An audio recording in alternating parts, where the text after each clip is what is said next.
بسم اللہ الرحمن الرحیم۔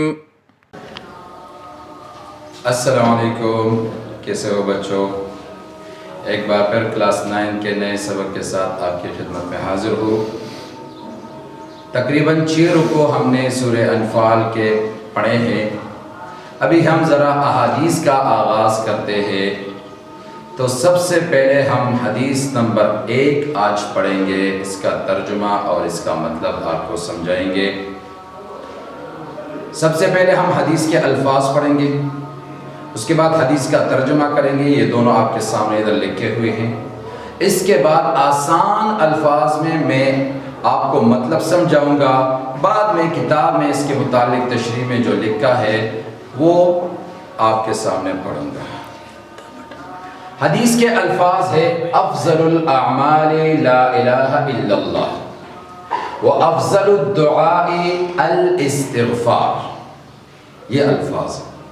ترجمہ: سب سے بہترین عمل لا الہ الا اللہ ہے اور سب سے بہترین دعا استغفار ہے۔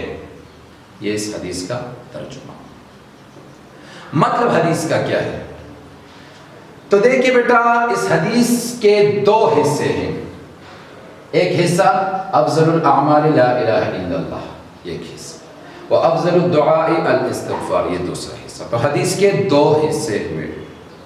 پہلے حصے میں آپ صلی اللہ علیہ وسلم نے سب سے بہترین اور سب سے زیادہ فضیلت والا عمل بتایا ہے، اور دوسرے حصے میں آپ صلی اللہ علیہ وسلم نے سب سے بہترین دعا اور سب سے فضیلت والی دعا بتائی ہے۔ تو پہلے حصے میں آپ صلی اللہ علیہ وسلم نے فرمایا ہے کہ سب سے بہترین عمل کون سا عمل ہے۔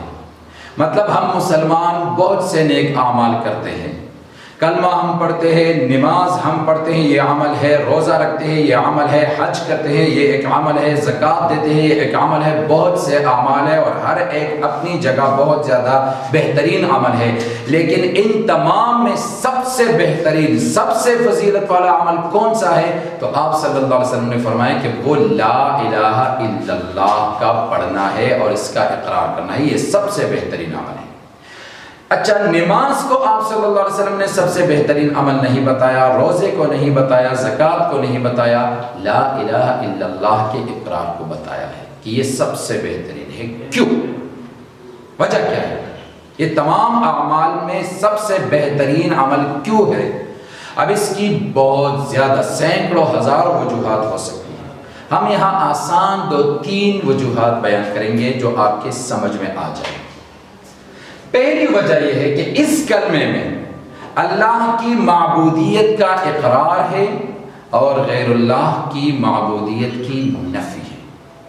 اس کلمے میں اللہ کی معبودیت کا اقرار ہے، یعنی اس بات کا اقرار ہے کہ معبود، عبادت کے لائق صرف اللہ ہے، اور ساتھ میں غیر اللہ کی، یعنی اللہ کے علاوہ جو کچھ بھی ہے ان کی معبودیت کو نفی کیا گیا ہے کہ اللہ کے علاوہ کوئی معبود نہیں۔ تو اس وجہ سے یہ سب سے بہترین عمل قرار دیا گیا کہ اس میں اللہ کی معبودیت کا اقرار بھی ہے، غیر اللہ کی معبودیت کی نفی بھی ہے۔ یہ دوسرے اعمال میں اس طرح نہیں ہے یہ چیز جس طرح لا الہ الا اللہ میں ہے۔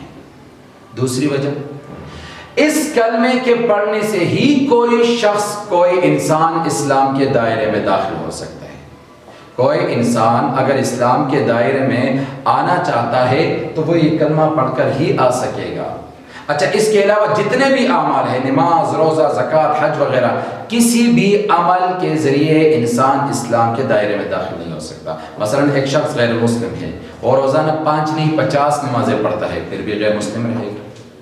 وہ مسلسل روزے رکھے پھر بھی غیر مسلم رہے گا۔ وہ حج کرے، ابو جہل نے، عرب نے کتنے حج کیے تھے، وہ پھر بھی غیر مسلم رہیں گے۔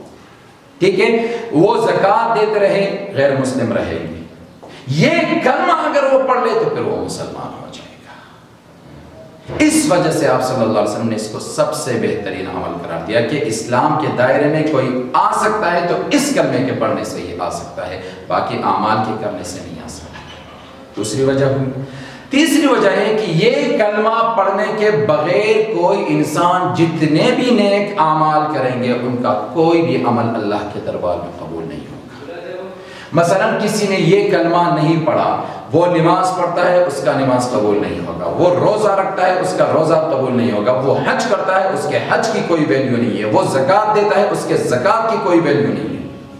اس کلمے کے بغیر جب تک اس نے یہ کلمہ نہیں پڑھا اس کے کسی بھی عمل کی کوئی قیمت نہیں ہے، کوئی قبولیت نہیں ہے۔ تو تمام اعمال کی ویلیو کے لیے، تمام اعمال کی قبولیت کے لیے یہ شرط ہے کہ یہ عمل اگر کسی نے کیا ہو، کلمہ پڑھا ہو، پھر وہ نماز پڑھتا ہے تو اس کی نماز کی کوئی قدر و قیمت ہے، وہ حج کرتا ہے تو اس کے حج کو بھی قبولیت ملتی ہے، وہ دوسرا عمل کرتا ہے تو ہر عمل کی قدر و قیمت ہے۔ لیکن اگر یہ نہ ہو تو کسی بھی عمل کی کوئی قدر و قیمت نہیں ہے۔ ٹھیک، اس وجہ سے آپ صلی اللہ علیہ وسلم نے اس عمل کو، اس کلمے کے پڑھنے کو، اس کے اقرار کو سب سے بہترین عمل قرار دیا۔ یہ تمام اعمال کے لیے ایک قسم سے بنیاد ہے، اس کے بغیر کسی عمل کی کوئی قدر و قیمت نہیں ہو سکتی۔ تو یہ حدیث کا پہلا حصہ ہوا جس میں آپ صلی اللہ علیہ وسلم نے سب سے بہترین عمل بتایا۔ اچھا، آتے ہیں حدیث کے دوسرے حصے کی طرف۔ وَأَفْضَلُ الدُّعَاءِ الْإِسْتِغْفَارُ، اور سب سے بہترین دعا استغفار ہے۔ سب سے پہلی بات یہ سمجھے کہ دعا کسے کہتے ہیں اور استغفار کسے کہتے ہیں۔ دعا اللہ سے مانگنے کو کہتے ہیں، کوئی بھی چیز اللہ سے مانگو یہ دعا ہے، اور استغفار یہ اللہ سے گناہوں کی معافی مانگنے کو کہتے ہیں۔ تو مطلب استغفار دعا کی ایک قسم ہے۔ دعا تو اللہ سے آپ نے جو کچھ بھی مانگ لیا، جو کچھ بھی مانگا اس کو دعا کہتے ہیں، اور اللہ سے اپنے گناہوں کی معافی آپ نے مانگی تو اس دعا کا نام ہے استغفار۔ تو آپ صلی اللہ علیہ وسلم نے فرمایا کہ آپ اللہ سے جو بھی دعائیں مانگتے ہیں تو ان میں سب سے بہترین دعا جو آپ مانگتے ہیں وہ استغفار ہے، یعنی اپنے گناہوں کی معافی مانگنا ہے۔ کیوں؟ اس کی وجہ ہے کہ دیکھیں، استغفار سب سے بہترین دعا اس وجہ سے ہے کہ ایک انسان کو اگر ساری دنیا کی خوشیاں مل جائے، ساری نعمتیں ان کو مل جائے، لیکن اس کا جو عمل نامہ ہے نا، وہ عمل نامہ وہ گناہوں سے بھرا پڑا ہو، اس کے اعمال کا جو رجسٹر ہوتا ہے وہ گناہوں سے بھرا پڑا ہو، تو حقیقی لحاظ سے یہ انسان دنیا میں بھی برباد ہے اور آخرت میں بھی برباد ہے۔ یہ دنیا میں بھی فیل ہے اور آخرت میں بھی فیل ہے اگر اس کے عمل نامے میں کیا ہوئے؟ گناہ ہوئے۔ اچھا، یہ عمل نامہ گناہوں سے خالی کب ہوگا؟ تو وہ استغفار کی وجہ سے۔ تو استغفار کی وجہ سے چونکہ انسان کا عمل نامہ گناہوں سے صاف ہوتا ہے، اس وجہ سے آپ صلی اللہ علیہ وسلم نے فرمایا کہ سب سے بہترین دعا استغفار ہے۔ تو یہ اس حدیث کی آسان تشریح اور آسان خلاصہ تھا۔ انہی الفاظ کے ساتھ آپ لوگوں نے اس حدیث کو یاد کرنا ہوگا۔ اب بک میں جو لکھا ہے ذرا اس کو پڑھ لیتے ہیں۔ پیج نمبر 27 ہے یہ۔ سب سے زیادہ فضیلت والا عمل لا الہ الا اللہ اور بہترین دعا استغفار ہے۔ تشریح نبی کریم صلی اللہ علیہ وسلم کی اس حدیث مبارکہ کے دو حصے ہیں۔ پہلے حصے میں اللہ تعالیٰ کی توحید کے اقرار کو سب سے زیادہ فضیلت والا عمل قرار دیا گیا ہے، جبکہ دوسرے حصے میں استغفار یعنی اللہ تعالیٰ کے حضور اپنی غلطیوں اور گناہوں کی معافی طلب کرنے کو سب سے زیادہ فضیلت والی دعا قرار دیا گیا ہے۔ یہی کچھ ہم نے پڑھ لیا، ابھی مطلب آپ کو سمجھایا۔ حدیث کے پہلے حصے میں ارشاد ہے افضل الاعمال لا الہ الا اللہ، یعنی اللہ تعالیٰ کے سوا کسی دوسرے کو الہ نہ ماننے کا اقرار اور اپنے عمل سے اس عقیدے کا اظہار سب سے فضیلت اور عظمت والا عمل ہے۔ لا الہ الا اللہ میں الہ سے مراد ایسی ذات ہے جس کی عبادت کی جائے، جس سے بے پناہ محبت اور عقیدت ہو۔ وہ اللہ تعالیٰ ہی کی ذات ہے جس نے ہمیں پیدا کیا، ہمیں عقل اور بصیرت عطا کی، ہمیں نہ صرف زندگی دی بلکہ زندگی کی تمام نعمتیں عطا کی۔